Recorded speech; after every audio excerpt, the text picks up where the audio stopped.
the darkness of a moonless night, as the world settles into quiet slumber, let me tell you about a darkness that once consumed an entire nation.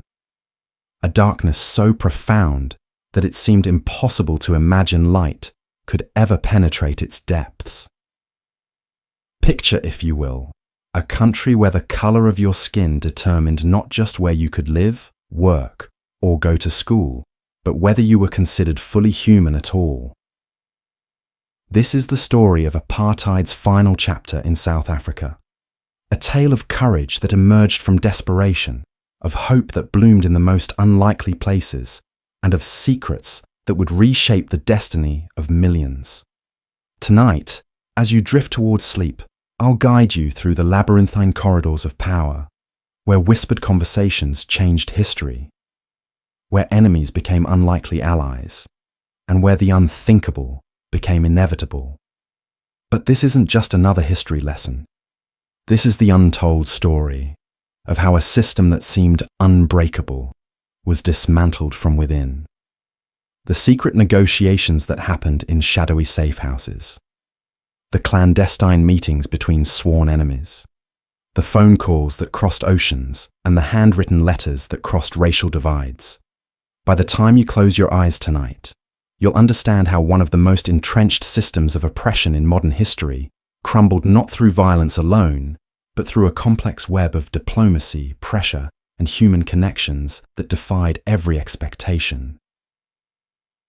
You see, most people think they know how apartheid ended.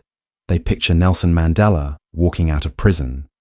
They remember the television images of long voting lines in 1994. They recall the Rainbow Nation celebrations. But what they don't know are the secrets behind those moments. The private conversations that began years before Mandela's release. The international pressure campaigns that operated in complete secrecy. The white South African officials who risked everything to reach across the racial divide when their own government considered such contact treason. What you're about to discover will challenge everything you thought you knew about how seemingly impossible change actually happens. Because the real story of apartheid's end isn't just about South Africa. It's a masterclass in how entrenched power structures can be transformed, how bitter enemies can find common ground, and how the impossible can become inevitable through patience, strategy, and the courage to take unthinkable risks. The year was 1985, and South Africa was burning. Not metaphorically burning, but literally burning. Township after township erupted in violence as the apartheid government declared yet another state of emergency. International sanctions were tightening like a noose around the country's economy. The world was watching, and what they saw horrified them. Police firing on schoolchildren, mass arrests of anyone who dared speak against the system. A government that seemed willing to destroy its own country rather than share power with the black majority.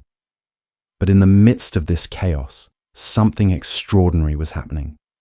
Something so secret that even today, decades later, many of the participants have never spoken publicly about their roles. In boardrooms and church basements, in university offices and private homes, a network of unlikely conspirators was forming. White business leaders who realized their economy couldn't survive international isolation. Afrikaner intellectuals who began questioning everything they'd been taught about racial superiority. International diplomats who saw an opportunity to broker the impossible. These weren't freedom fighters in the traditional sense. Many had never set foot in a township. Some had voted for the National Party their entire lives. But they shared a growing realization that apartheid wasn't just morally wrong, it was practically unsustainable. And more importantly, they were willing to risk everything to do something about it. The most remarkable thing about these early secret contacts wasn't that they happened, but how they happened. Picture this scene. A wealthy Afrikaner businessman sits across a coffee table from a banned African National Congress leader, both knowing that if discovered, one would face charges of treason and the other would disappear into the prison system, possibly forever. Yet there they sit, discussing not whether apartheid should end, but how it could end without destroying the country they both love. These meetings began small and scattered. A university professor reaches out to exiled ANC members in London. A mining executive quietly funds legal defence for political prisoners. A Dutch Reformed church minister begins preaching sermons that would have been considered revolutionary just years before. Each connection created the possibility for another connection, like a spider's web being spun in the darkness. But perhaps the most crucial secret of all was happening thousands of miles away, in the corridors of power in Washington, London, and Moscow. The Cold War was winding down, and suddenly the geopolitical calculations that had kept apartheid in place for decades were shifting. South Africa could no longer position itself as a crucial ally against communist expansion. The Soviet Union was no longer interested in supporting revolutionary movements on the other side of the world. For the first time since 1948, when apartheid was formally instituted, the international stars were aligning for change. What made this moment so extraordinary wasn't just that change was possible, but that so many people seemed to realize it simultaneously. It was as if a collective awakening was spreading through the country, crossing racial lines and political boundaries. Even within the apartheid government itself, voices were beginning to whisper what had been unthinkable just years before: that the system they had built to last forever might need to be dismantled to save the country from civil war. The National Party government had always prided itself on its ability to control every aspect of South African society. They had laws governing where people could live, work, travel, even whom they could marry. They had created an elaborate system of racial classification that divided families and communities. They had built a security apparatus that could monitor conversations and track movements with terrifying efficiency. Yet somehow, in the shadows of their own surveillance state, their grip on power was beginning to slip. By 1986, the economic pressure was becoming unbearable. International sanctions weren't just symbolic anymore. They were devastating the South African economy. Major corporations were pulling out. Investment was drying up. The value of the rand was plummeting. Even the gold and diamond mines that had built the country's wealth couldn't generate enough revenue to sustain the massive security apparatus needed to maintain apartheid. But the economic pressure was only part of the story. The real transformation was happening in the minds of ordinary South Africans, both black and white. A generation of young black South Africans had grown up under apartheid and were no longer willing to accept second-class citizenship. They had seen the civil rights movement in America, the independence movements across Africa, the fall of dictatorships around the world. They knew that change was possible, and they were determined to make it happen. At the same time, many white South Africans were beginning to question everything they had been taught about their place in Africa. They were tired of being international pariahs. They were exhausted by the constant state of emergency, the military service that took their sons away for years at a time, the fear that permeated daily life. Some were motivated by moral awakening, others by practical concerns, but the result was the same. A growing recognition that the status quo was unsustainable. The secret negotiations that would eventually end apartheid didn't begin with grand declarations or formal ceremonies. They began with tentative phone calls, carefully worded letters, and meetings in neutral locations where sworn enemies could sit across from each other and discover their shared humanity. These early contacts were so sensitive that participants often used code words, met in different countries, and communicated through intermediaries who risked their own safety to carry messages between opposing sides. What you're about to discover in the chapters that follow will reveal how these fragile connections grew into a sophisticated network of communication that operated parallel to the official government, how international pressure campaigns coordinated with domestic resistance movements in ways that were never publicly acknowledged, and how the most unlikely partnerships formed between people who had every reason to hate each other, but chose instead to work toward a common future. The transformation began in the most unexpected places. In the executive boardrooms of mining companies where Afrikaner businessmen calculated the true cost of apartheid. In university lecture halls where professors quietly distributed banned literature. In church basements where multiracial prayer groups met in defiance of group areas laws. Each small act of resistance created ripples that would eventually become a tsunami of change. One of the most closely guarded secrets of this period was the role played by what became known as the Eminent Persons Group. Officially, this Commonwealth delegation was tasked with exploring possibilities for dialogue between the apartheid government and the liberation movements. Unofficially, they became the first formal channel of communication between sworn enemies who had been demonizing each other for decades. Their private meetings, held in luxury hotels and government offices across South Africa, created a space where impossible conversations could begin to happen. Picture the scene.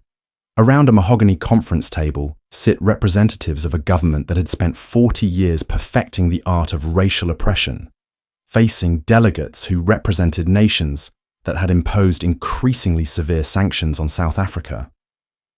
The air is thick with tension, mistrust, and the weight of history.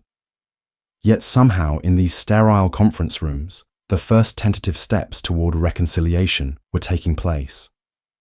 What made these meetings so revolutionary wasn't what was said publicly, but what was whispered in private corridors during coffee breaks.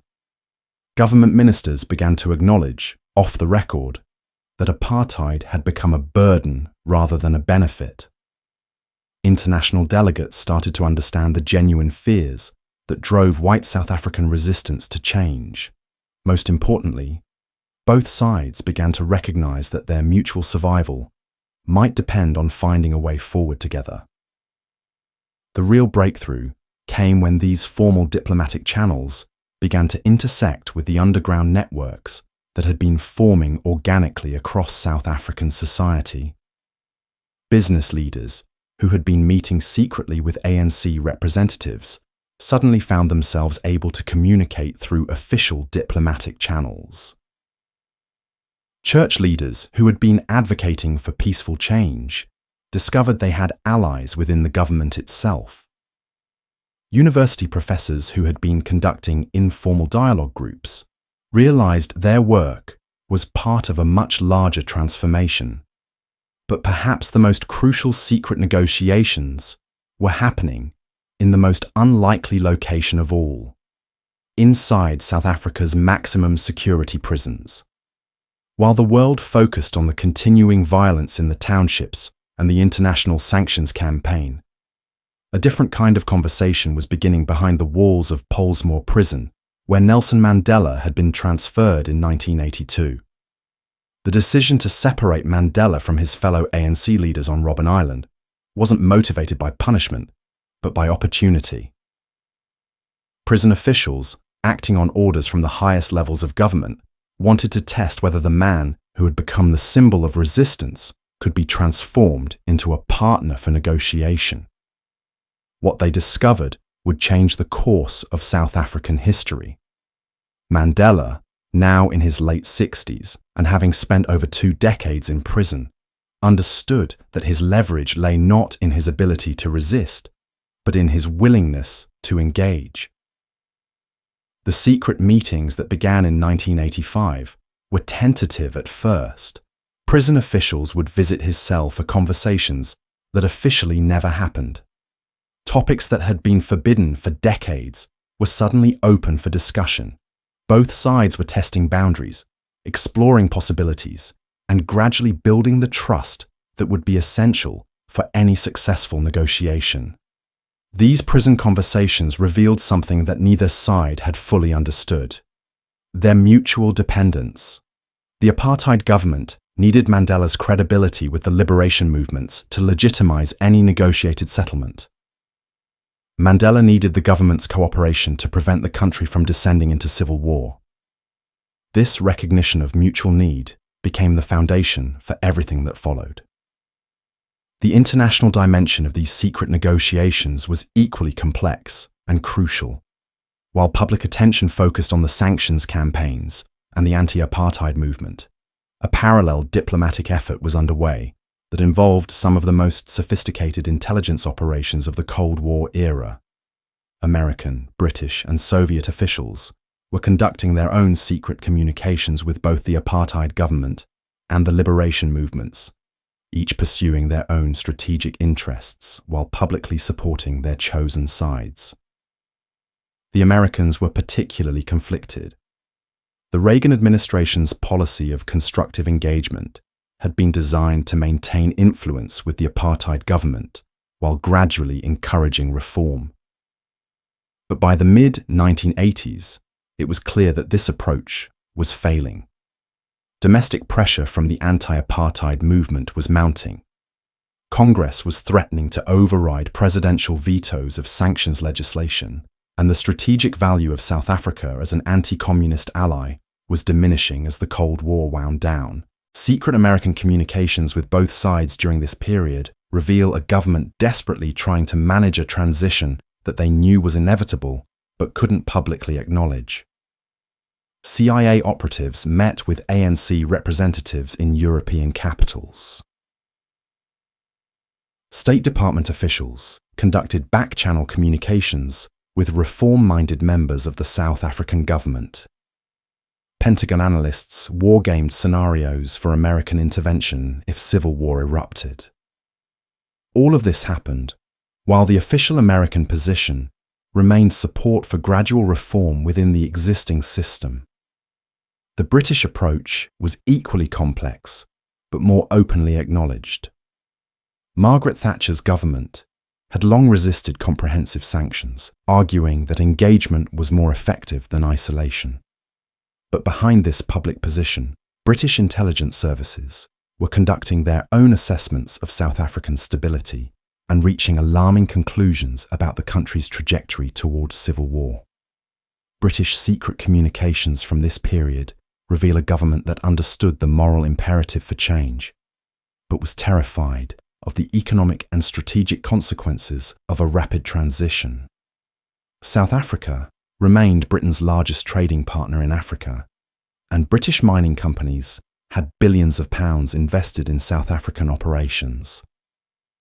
The challenge was finding a way to support change without triggering economic collapse or regional war. The Soviet perspective added another layer of complexity to these secret negotiations.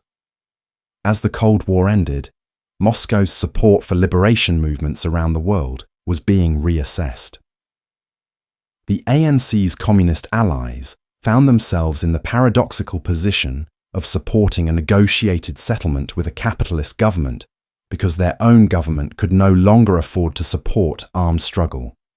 These shifting international dynamics created opportunities that hadn't existed before.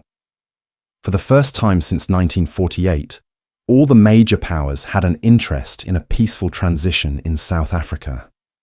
The Americans wanted to avoid a humanitarian crisis that would require intervention. The British wanted to protect their economic interests while supporting democratic change. The Soviets wanted to focus their resources on domestic reform rather than international revolution. The convergence of these interests created what diplomats call a window of opportunity. But windows of opportunity don't automatically lead to successful negotiations. Someone has to be brave enough to step through that window, knowing that the ground on the other side might not hold. In South Africa, that courage came from the most unexpected sources, the very people who had created and maintained the apartheid system. By 1987, the secret negotiations had evolved into a sophisticated network that connected liberation movements, government officials, business leaders, religious figures, and international diplomats in a web of communication that operated completely outside public view. Messages were passed through intermediaries, meetings were held in neutral countries, and agreements were reached that couldn't be publicly acknowledged, but gradually changed the reality on the ground. The most remarkable aspect of this secret network wasn't its existence, but its effectiveness. Despite operating in complete secrecy, despite the mutual mistrust between participants, despite the enormous risks involved for everyone concerned, these negotiations were actually making progress. Both sides were learning that their enemies weren't the monsters they had imagined. They were discovering common ground that neither had thought possible. Most importantly, they were developing the personal relationships that would be essential for managing the transition that lay ahead. As 1988 dawned, the secret negotiations had reached a critical juncture. The participants had moved beyond tentative contacts and preliminary discussions. They were now engaged in serious conversations about the mechanics of transition, how apartheid laws could be repealed, how political prisoners could be released, how exiled leaders could return, how free elections could be organized, and how power could be transferred without triggering the civil war that everyone feared. But even as these conversations deepened, both sides understood that the most dangerous phase still lay ahead. Moving from secret negotiations to public acknowledgement would require a level of courage that had never been tested before. The apartheid government would have to admit that the system they had defended for decades was wrong. The liberation movements would have to trust that their former oppressors were genuinely committed to change. And the international community would have to support a transition process that could easily spiral into chaos. The breakthrough moment came from an unexpected source, a quiet conversation in a Cape Town prison cell between Nelson Mandela and Justice Minister Kobe Coetzee. What began as a routine prison visit in late 1988 evolved into something unprecedented in South African history. For the first time, a senior government minister and the imprisoned leader of the liberation struggle sat together as equals, discussing not the terms of surrender, but the framework for negotiation. Coetzee had entered politics as a loyal National Party member, believing in the righteousness of separate development. But years of managing the country's deteriorating security situation had convinced him that apartheid was leading South Africa toward catastrophe. His secret meetings with Mandela weren't authorized by his cabinet colleagues. He was acting on his own initiative, risking his political career on the belief that dialogue was the only alternative to civil war. Mandela, for his part, understood that these conversations represented an opportunity that might never come again. He had spent 27 years in prison, watching as generation after generation of young activists were arrested, tortured, and killed. He knew that armed struggle alone would never defeat the apartheid system. The government's military superiority was too great, and the human cost of continued resistance was becoming unbearable. But negotiation offered a different path, one that could achieve the same goals without destroying the country in the process. Their conversations revealed something extraordinary. Both men shared a deep love for South Africa and a genuine fear that the country was heading toward racial war. This common ground became the foundation for everything that followed. If two people from such different backgrounds could find a way to work together, perhaps there was hope for the country as a whole. The secrecy surrounding these meetings was absolute. Coetzee arrived at the prison in unmarked cars, entered through private entrances, and met with Mandela in rooms that weren't monitored by regular prison surveillance. Their conversations were never recorded, never transcribed, never officially acknowledged. Both men understood that discovery would end their careers and possibly their lives. Yet they continued meeting, week after week, building the trust that would eventually make public negotiations possible. What they discussed in those private sessions would reshape South Africa's future. Mandela outlined the ANC's position on key issues: the need for one person, one vote, the importance of protecting minority rights, the commitment to a negotiated settlement rather than revolutionary overthrow. Klerk explained the government's fears that majority rule would lead to economic collapse, that white South Africans would become a persecuted minority, that the country would follow the path of other African nations toward dictatorship and poverty. Gradually, they began to find common ground. Both wanted a stable, prosperous South Africa where all races could live together in peace. Both understood that achieving this goal would require compromises from all sides. Most importantly, both were willing to take enormous personal risks to make it happen. The ripple effects of these prison conversations extended far beyond the two men involved. Klerk began carrying messages between Mandela and other government officials. Mandela used his influence to moderate ANC positions on key issues. Both men worked to prepare their respective constituencies for the compromises that would be necessary for a successful transition. By early 1989, the secret network of negotiations had expanded to include dozens of participants across racial lines. Business leaders were meeting regularly with ANC economists to discuss post-apartheid economic policy. Religious leaders were organizing multiracial prayer groups that doubled as political strategy sessions. University professors were conducting academic conferences that were actually forums for political dialogue. The international pressure was also intensifying in ways that weren't visible to the public. American intelligence agencies were providing both sides with detailed assessments of regional stability, making clear that continued conflict would invite superpower intervention.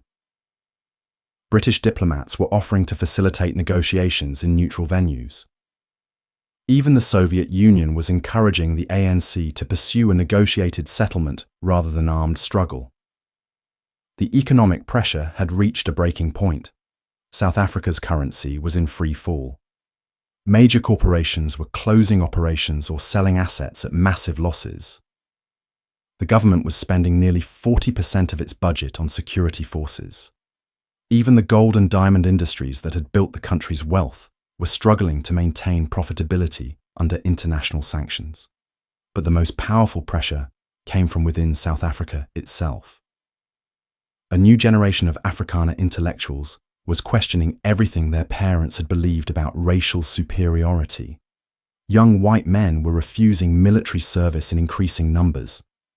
Business leaders were publicly calling for negotiations with the ANC. Even within the National Party, voices were emerging that challenged the fundamental assumptions of apartheid ideology. The transformation was happening in unexpected places. In small towns across the country, white farmers were discovering that their black workers were more educated, more capable, and more essential to their operations than apartheid ideology had taught them to believe. In the suburbs of major cities, white families were forming friendships with their black domestic workers that transcended the racial barriers that were supposed to keep them apart. In universities and hospitals, white professionals were working alongside black colleagues and recognizing their common humanity. These individual transformations created the social foundation for political change. By 1989, millions of white South Africans had personal experiences that contradicted apartheid ideology. They knew black people as individuals rather than as stereotypes. They had seen the human cost of the system they had supported. Most importantly, they were ready for change, even if they weren't sure what that change would look like. The secret negotiations had also revealed something crucial about the liberation movements. Despite decades of demonization by the apartheid government, the ANC leadership was committed to non-racial democracy rather than black racial domination. They wanted to transform South Africa, not destroy it. They were willing to protect minority rights, maintain property rights, and preserve the institutions that had made South Africa a regional power. This discovery was revolutionary for white South Africans who had been taught to fear majority rule as a form of reverse racism. The secret meetings had allowed them to interact with ANC leaders as equals, to understand their goals and motivations, to recognize their sophistication and moderation. The liberation leaders weren't the communist terrorists of government propaganda. They were educated, thoughtful people who wanted to build a better South Africa for everyone. The breakthrough came in February 1989, when P.W. Botha suffered a stroke and was replaced as National Party leader by F.W.D. Klerk. The change in leadership created an opportunity for the secret negotiations to move into the open. De Klerk had been involved in the clandestine discussions and understood that the time for gradual reform had passed. South Africa needed fundamental change, and it needed it quickly. But even de Klerk couldn't have predicted how quickly events would unfold. The collapse of the Berlin Wall in November 1989 eliminated the last vestiges of Cold War justification for apartheid. The release of political prisoners across Eastern Europe created international pressure for similar releases in South Africa. Most importantly, the end of the Cold War removed the last obstacles to a negotiated settlement that would satisfy both domestic and international requirements. The secret negotiations had created the framework for what would become the most remarkable political transition of the 20th century. But transforming those private agreements into public policy would require a level of political courage that few leaders had ever been asked to demonstrate. The participants would have to abandon the safety of secret meetings and step into the harsh light of public scrutiny, knowing that any mistake could trigger the civil war they had worked so hard to prevent. As 1989 drew to a close, the stage was set for the final act in apartheid's long drama. The secret negotiations had done their work. The international pressure had reached its peak. The economic costs had become unbearable. The social transformation had created new possibilities for cooperation across racial lines. All that remained was for someone to take the first public step toward the future that had been secretly negotiated in prison cells, hotel rooms, and church basements across the country. That step would come on February 11, 1990, when Nelson Mandela walked out of Victor Verster prison as a free man. But his release wasn't the beginning of the transition process.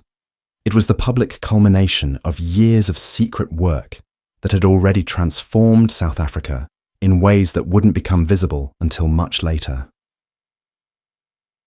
The real revolution had happened in the shadows, in the quiet conversations between enemies who had discovered their common humanity, in the gradual recognition that the impossible had become inevitable.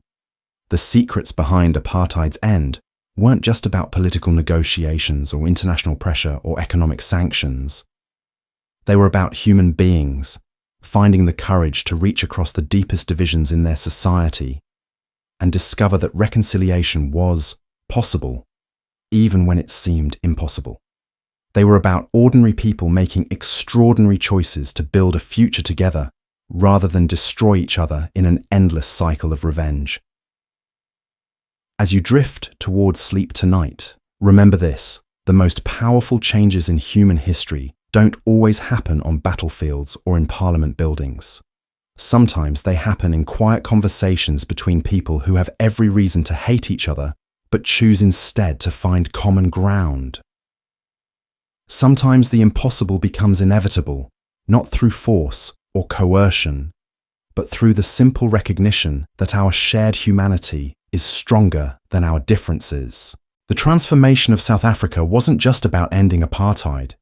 It was about proving that even the most entrenched systems of oppression can be dismantled through patience, courage, and the willingness to see former enemies as future partners.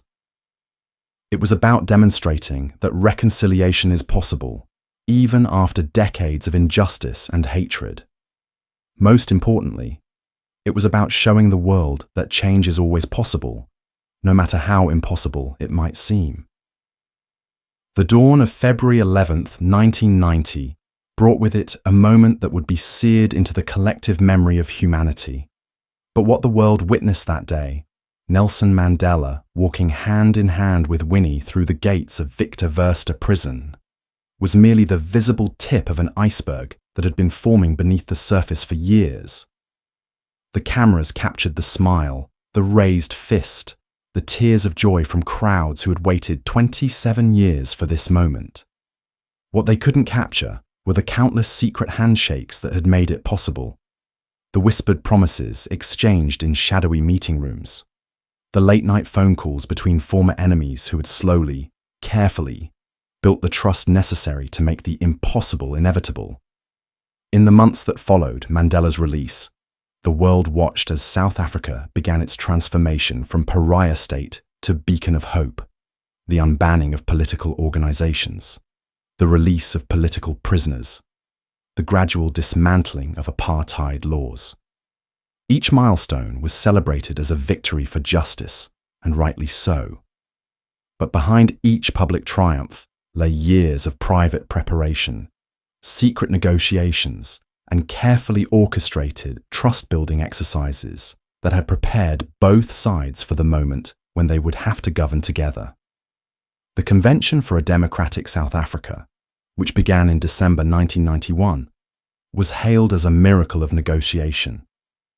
20 different political organizations, representing every conceivable viewpoint in South African society, came together to hammer out a new constitution and plan for free elections. The world marveled at how sworn enemies could sit around the same table and find common ground. What the world didn't know was that many of these negotiators had been talking to each other for years. The formal CODESA talks were successful precisely because the informal talks had already established the relationships and trust necessary for compromise. The secret network that had operated in the shadows during the 1980s had created a foundation of understanding that made public negotiation possible. Even then, the transition nearly collapsed multiple times. The assassination of Chris Hani in 1993 brought the country to the brink of civil war. The Bophuthatswana crisis threatened to derail the entire process. Right-wing groups plotted coups and terrorism campaigns. Left-wing factions called for immediate revolutionary change. At every critical moment, it was the relationships built through years of secret dialogue that held the centre together. On April 27, 1994, millions of South Africans stood in lines that stretched for miles, waiting to cast their first democratic votes. The images of elderly black women voting for the first time in their lives, of white farmers standing patiently beside black labourers, of former enemies now fellow citizens, captured the world's imagination and proved that reconciliation was indeed possible. But perhaps the most remarkable secret of all was that this transformation had been achieved without the bloodbath that everyone had predicted. The civil war that seemed inevitable in the 1980s never materialized. The racial conflict that had defined South Africa for centuries gave way to a new sense of shared citizenship. The impossible had become not just possible, but actual. The Truth and Reconciliation Commission that followed would reveal many of apartheid's secrets: the torture, the assassinations, the systematic dehumanization that had characterized the system. But it also revealed the deeper secret of how that system had been overcome, through the courage of ordinary people who chose forgiveness over revenge, understanding over hatred, hope over fear. As you close your eyes tonight, let the story of South Africa's transformation remind you that no system of oppression, no matter how entrenched, is permanent. That the most powerful force for change isn't violence or coercion, but the simple human capacity to recognize our shared humanity across even the deepest divides. That the impossible becomes inevitable when enough people have the courage to reach across the darkness and discover the light that connects us all. The secrets behind apartheid's end weren't really secrets at all. They were truths that had always existed, waiting to be acknowledged. That reconciliation is always possible. That enemies can become partners. that hope is stronger than hatred, and that the future belongs to those brave enough to choose healing over hurt. In the quiet darkness of this night, let those truths guide you toward peaceful dreams of what becomes possible when we choose to see each other not as strangers or enemies, but as fellow travelers on the long journey toward justice and peace.